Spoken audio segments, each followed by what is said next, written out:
Assalamualaikum warahmatullahi wabarakatuh.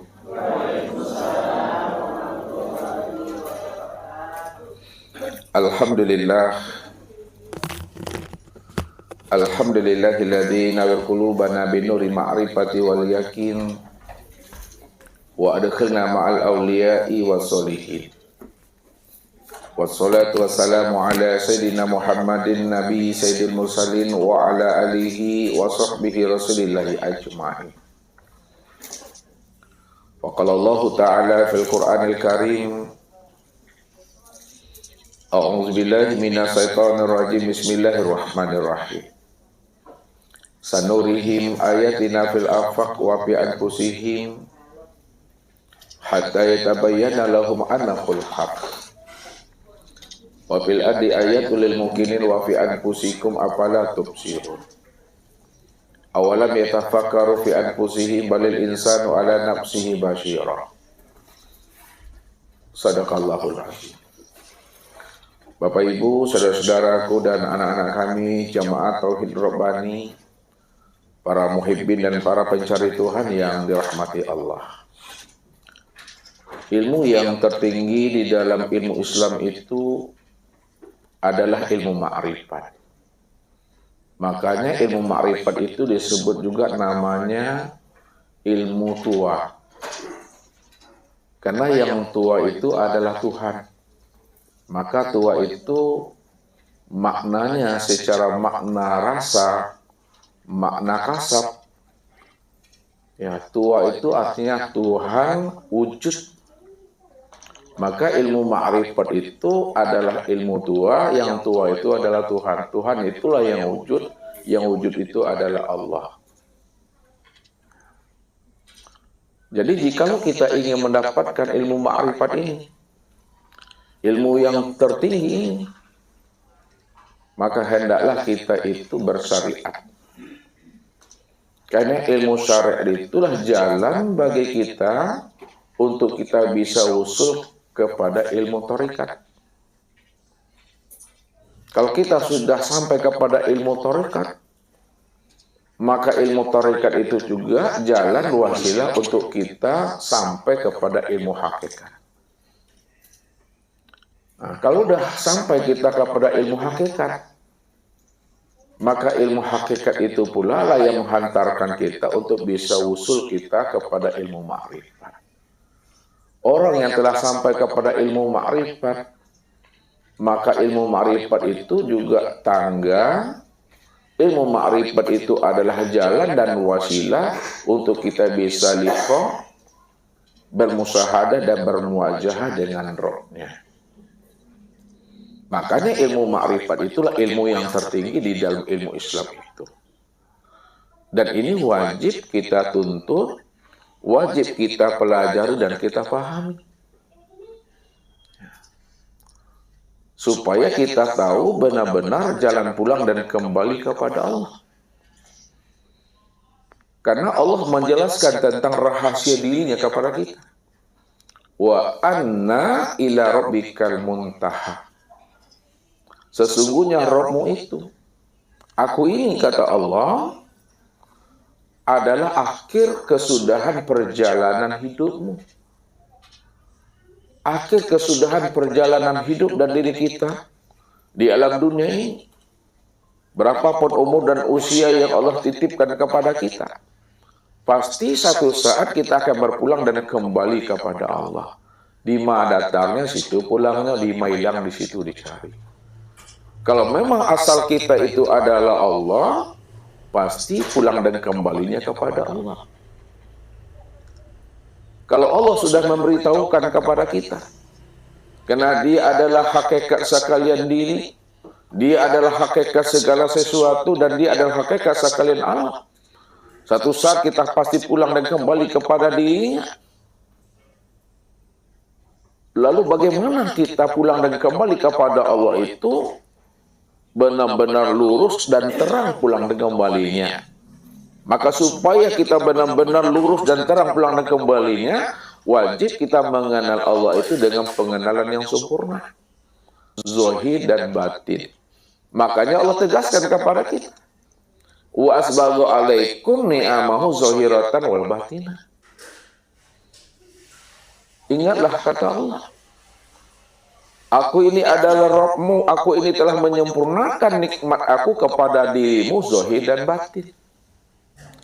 Kalau Allah sudah menyempurnakan nikmatnya, karunia-Nya dan anugerahnya kepada kita zahir dan batin, itu maknanya kenalilah diriku ini secara zahir dan kenali pula diriku ini secara batin. Kalau kamu beribadahlah kamu secara zahir dan beribadahlah kamu secara batin. Kalau kamu sholat, sholatlah secara zahir dan sholatlah secara batin. Kalau kamu ingin mengenal dirimu, kenalilah dirimu yang zahir dan kenali pula dirimu yang batin. Siapa dirimu yang sebenarnya? Maka begitulah Allah mengutarakan akan rahasia-rahasia karunia dan anugerahnya kepada diri kita, sempurna zahir dan batin. Kalau Allah sudah menyempurnakan anugerah dan karunia-Nya kepada kita, zahir dan batin, maka kita wajib menyempurnakan makrifat kita juga secara zahir dan batin.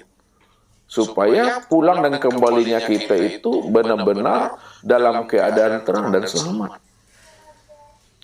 Lihat Bapak Ibu yang namanya laron, Bapak Ibu. Ibu-ibu tahu namanya laron?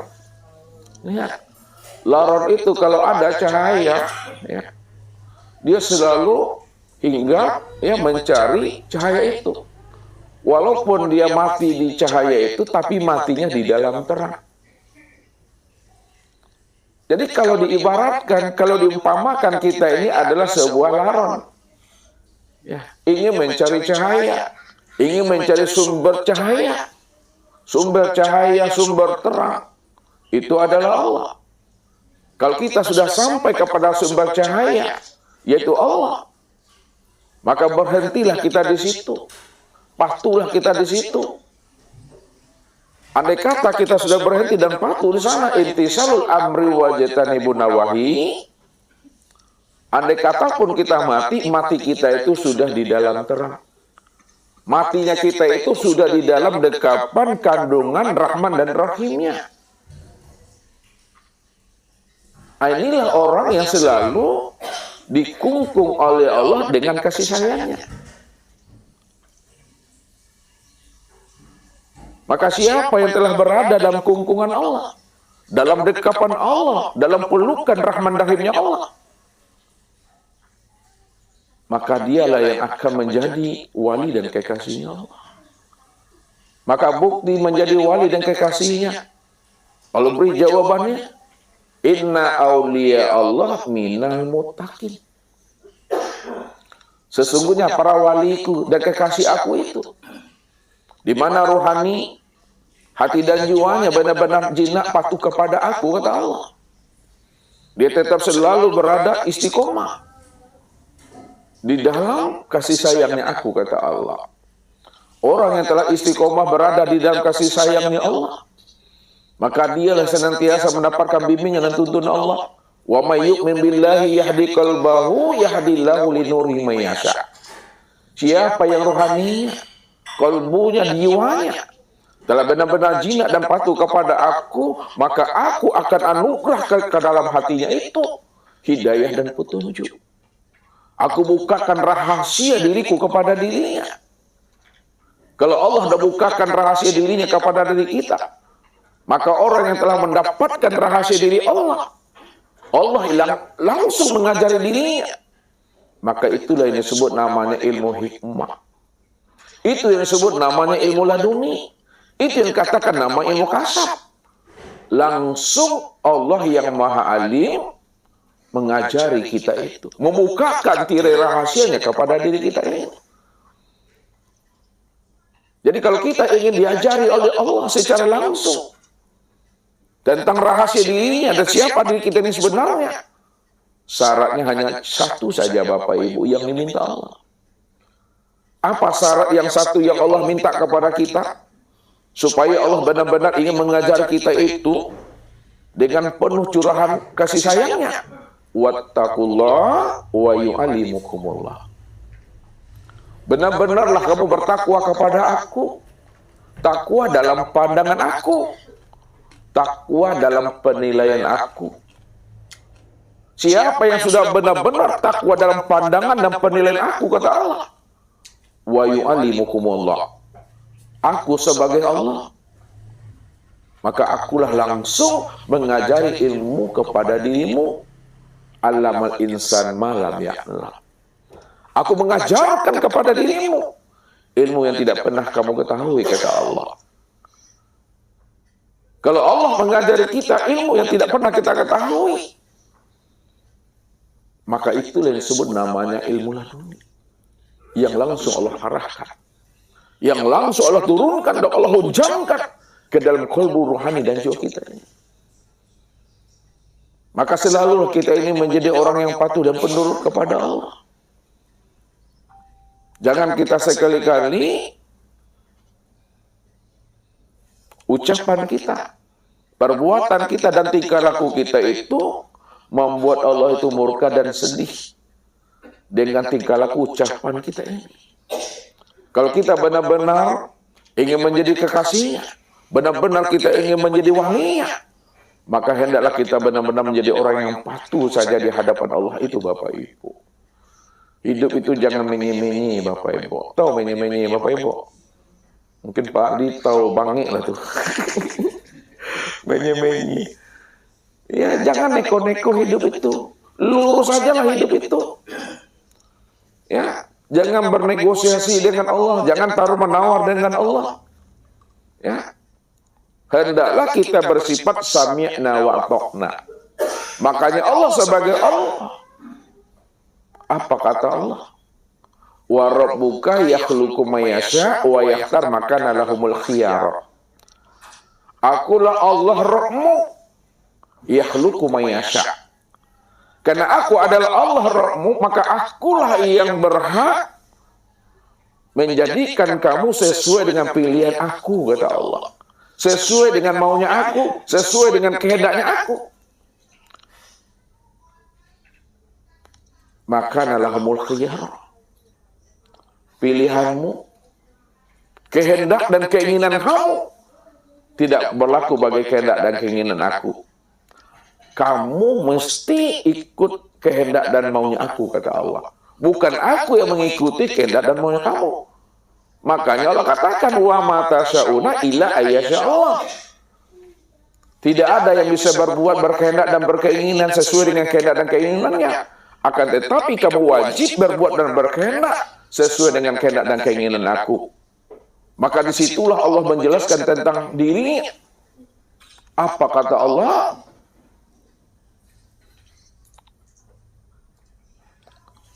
Wa pernah bisa diminta untuk dihakimi. Allah tidak pernah bisa diminta untuk dipertanggungjawabkan apa yang diperbuatnya. Tapi apa yang kita perbuat itu yang akan diminta oleh Allah pertanggungjawabannya. Ini yang Allah tegaskan itu. Wa is'aluna amma yaf'al wa hum yas'alun. Dia berbuat, dia berkehendak sesuai dengan maunya. Disitulah Allah tuh fa'alu ma yurid. Jadi apa yang diperbuat Allah itu tidak akan pernah bisa kita ini untuk menghakiminya. Dan apa yang kita perbuat itu yang akan diminta oleh Allah pertanggungjawabannya.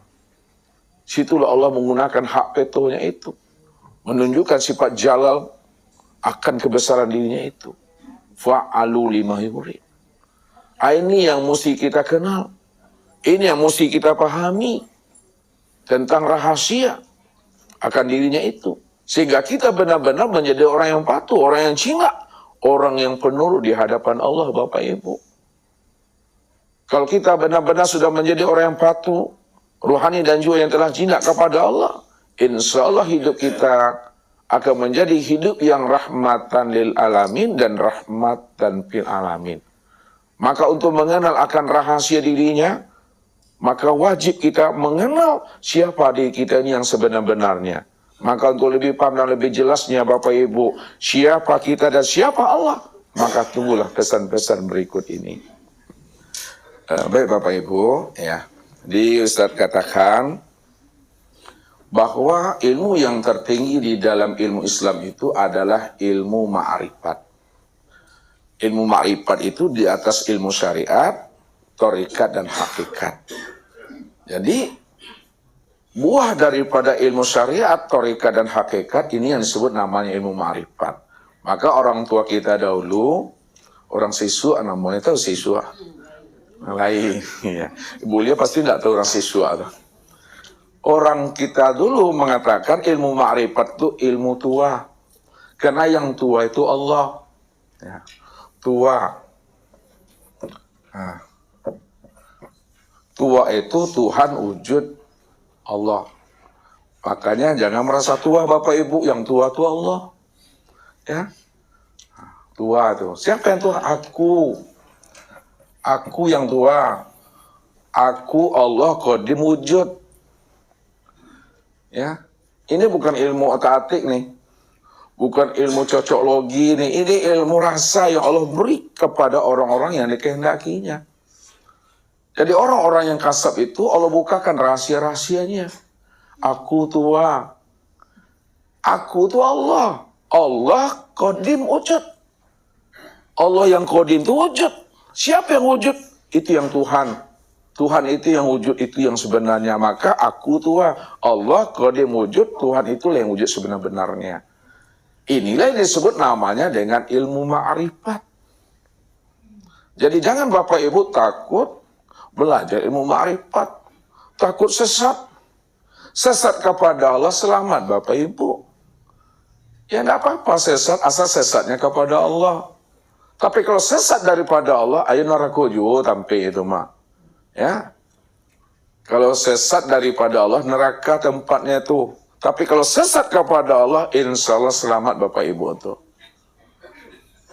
Maka wajib kita mengenali Allah itu dengan pengenalan sempurna. Caranya wajib kita mengenal akan diri. Man arafa nafsahu faqad arafa rabbahu.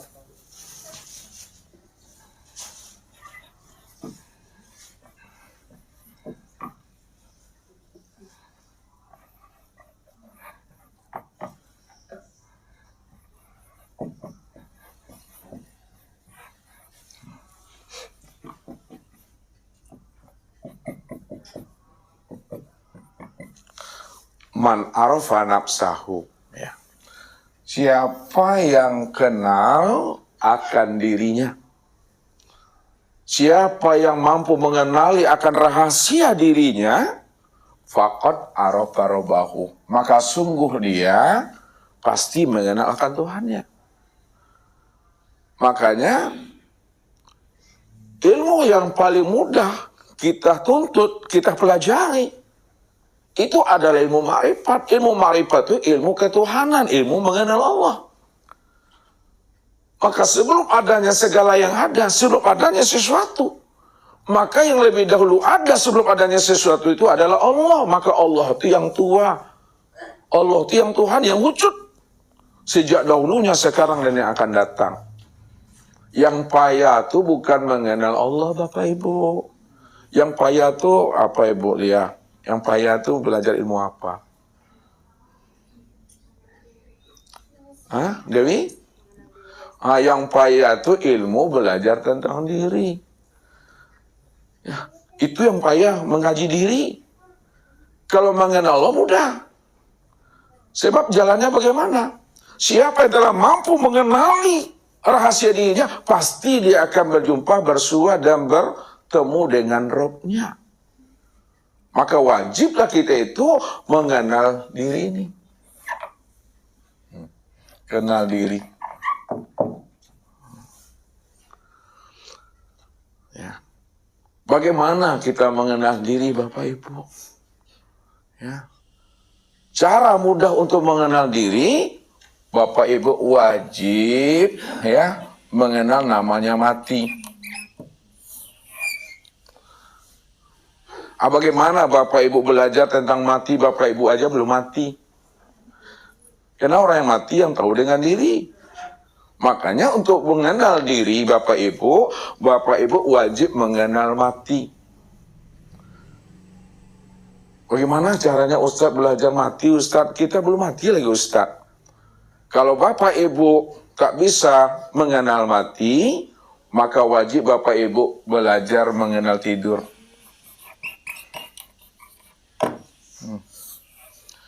Apa sebabnya untuk mengenal mati kita wajib belajar tidur? Maka Rasul katakan apa? An-naum akhul maut. Bahwa tidur itu adalah saudaranya mati. Kalau tak kenal abangnya, mesti kenali adiknya. Antara mati dengan tidur, yang mana abangnya tuh? Mati itu yang abangnya, adiknya? Tidur. Tak kenal kita abangnya, kenali tidur itu. Bagaimana Bapak Ibu belajar tentang tidur? Waktu tidur saja Bapak Ibu tidak tahu lagi apakah anak dah pulang, suami dah pulang atau belum, istri masih malalah dia atau belum. Kita tidak tahu, ngorok aja. Meleleh pula lagi. Makanya meleleh aku. Jadi belajar mengenal mati, kenalilah belajar tentang tidur. Tapi waktu tidur kita tidak tahu pula diri kita ini. Apa yang kita kerjakan, apa yang kita perbuat dari pagi sampai sore, tidak tahu kita di waktu tidur itu. Mau dipindahkan orang kita, tidak tahu kita. Maka untuk belajar tidur Bapak Ibu, belajarlah mengenal, memahami namanya mimpi.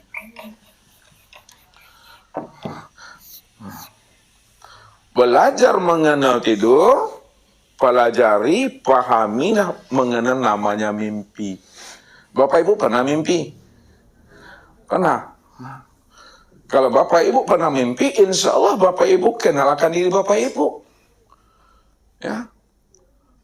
Di waktu mimpi Bapak Ibu pergi berjalan ke rumah ayah, ke rumah ibu, pergi main-main kepada rumah mondeknya, bawa cucu, bawa anak. Pergi ke rumah teman dan sahabat. Pertanyaannya, ketika Bapak Ibu dalam keadaan mimpi, lalu Bapak Ibu pergi ke rumah teman dan sahabat, ya, siapa yang memandang di waktu mimpi itu yang tidak memakai mata? Siapa tuh? Memandang di dalam mimpi tidak pakai mata. Mendengar di waktu mimpi itu tak pakai telinga. Berkata di dalam mimpi itu tak pakai muncung.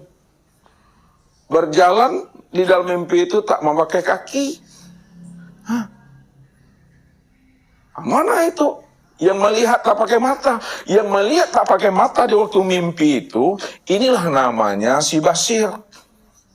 Mendengar yang tidak pakai telinga itu namanya si sami'. Berkata, nggak pakai muncung, namanya si kalam. Kemudian, ia mengetahui di waktu mimpi yang tak pakai akal itu adalah ilmu. Yang berjalan, tidak memakai kaki, namanya si kudrat. Yang berkehendak, tidak memakai hati, namanya si irodat. Yang hidup, tidak memakai batang tubuh, itu adalah si hayat.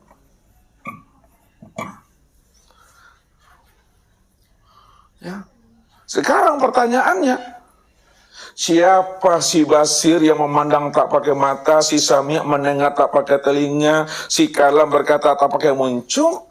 Itulah yang disebut namanya dengan ruh.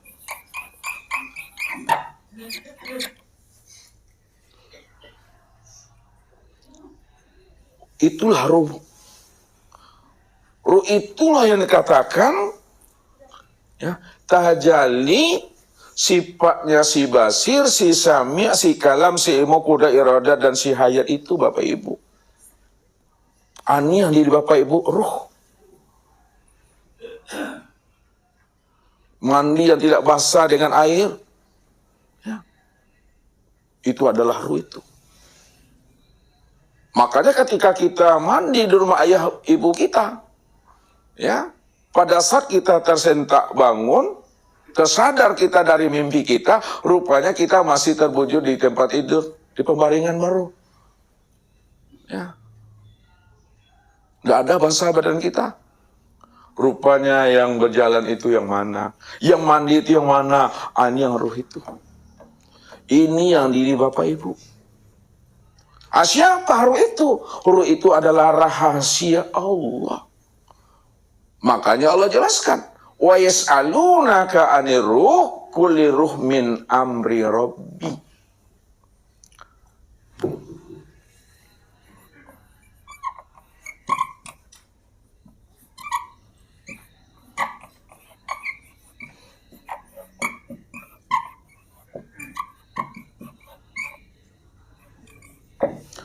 Mereka bertanya kepada engkau Muhammad tentang ruh.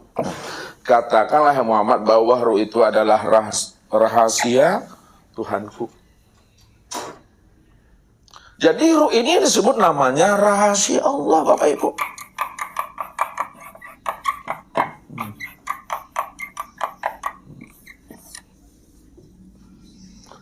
Ruh itu disebut namanya rahasia Allah. Kenapa ruh itu dikatakan rahasia Allah? Karena ruh itu adalah tajalli nyatanya sifat hayat. Ruh itu adalah tajalli nyatanya sifat sama basar.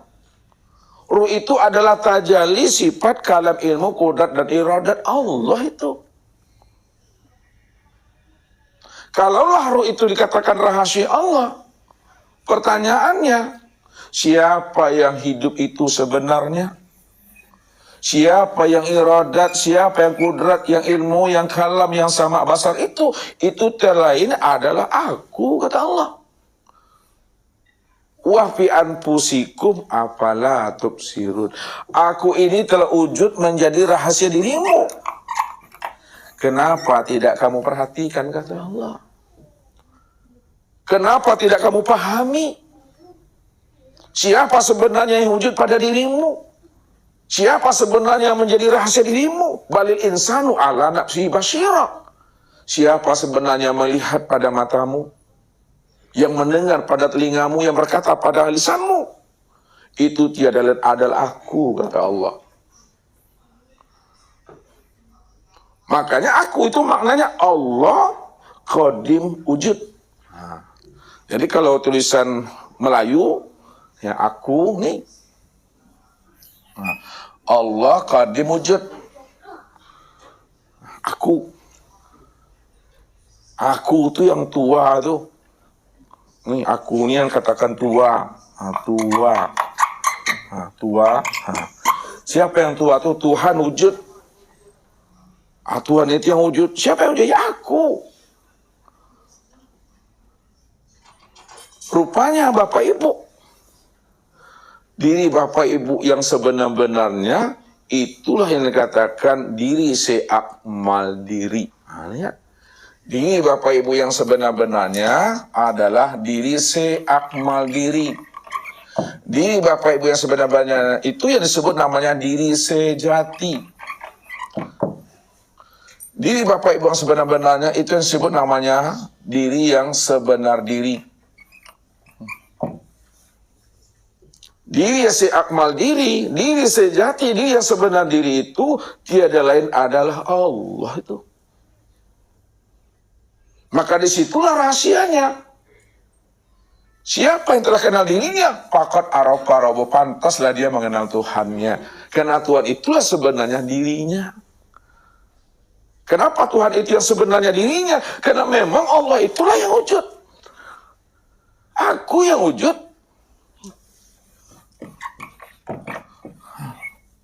Sejak mula adanya.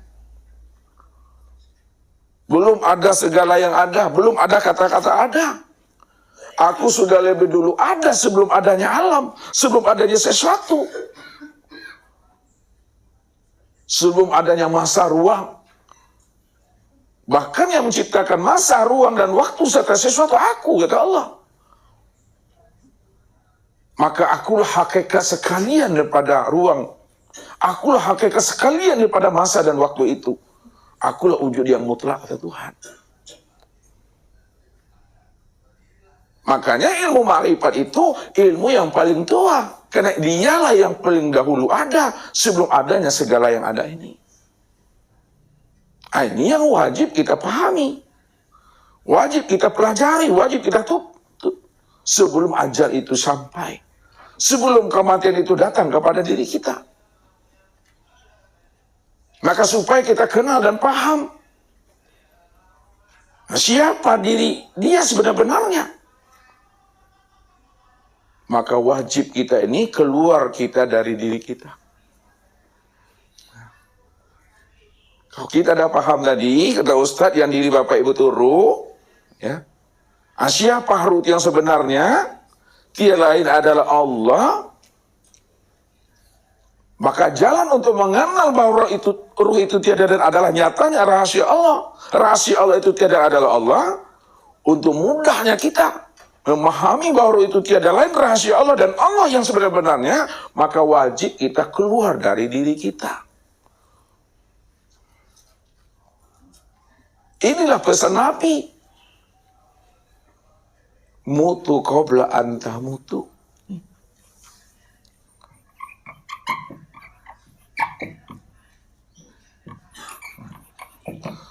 Mutu qabla anta mutu. Matikalah dirimu sebelum dirimu mati. Matikan dirimu sebelum ruhmu itu keluar daripada dirimu. Matikan dirimu di dalam hidupmu. Sebab bila engkau adalah engkau, maka engkau tak kenal aku. Bila engkau bukanlah engkau, pasti engkau kenal aku. Kalau engkau masih merasa engkau yang wujud, engkau yang sama, engkau yang basar, engkau yang kalam, engkau yang ilmu, engkau yang kudrat, engkau yang iradat, dan engkau yang hayat, maka selama itu engkau takkan pernah mengenal aku. Tapi bila engkau bukanlah engkau, engkau tidak lagi merasakan, engkau tidak lagi menyadari bahwa yang wujud itu adalah engkau, yang sama basar kalam ilmu kuda iradatahnya engkau, maka ketika itu baru kamu kenal dengan aku. Rupanya yang wujud itu aku, kata Allah. Yang sama basar itu aku. Yang kalam ilmu kuda iradat dan hayat itu adalah aku, kata Allah. Makanya barulah kita bisa melihat, bisa kita menyaksikan dan bertatap wajah dengan Allah apabila Bapak Ibu mau mentiadakan diri. Tiadakan diri kita selalu. Jangan merasa ada, jangan merasa wujud, jangan merasa bersifat. Kalau kita merasa wujud, merasa bersifat, selama merasa wujud dan bersifat, maka selama itulah Bapak Ibu tidak akan pernah mengenal akan Rabb itu. Makanya bisa mengenal Allah, syaratnya mesti mati Bapak Ibu. Ini yang disampaikan Rasul. Innakum lan tara rabbakum hatta tamutu. Kamu tidak akan pernah bisa melihat, menyaksikan, bertatap wajah dengan Allah kecuali kamu benar-benar mati. Jadi orang yang mati yang bisa melihat dan berjumpa serta bersua dengan Rabb-nya. Orang yang mati kesadaran dirinya.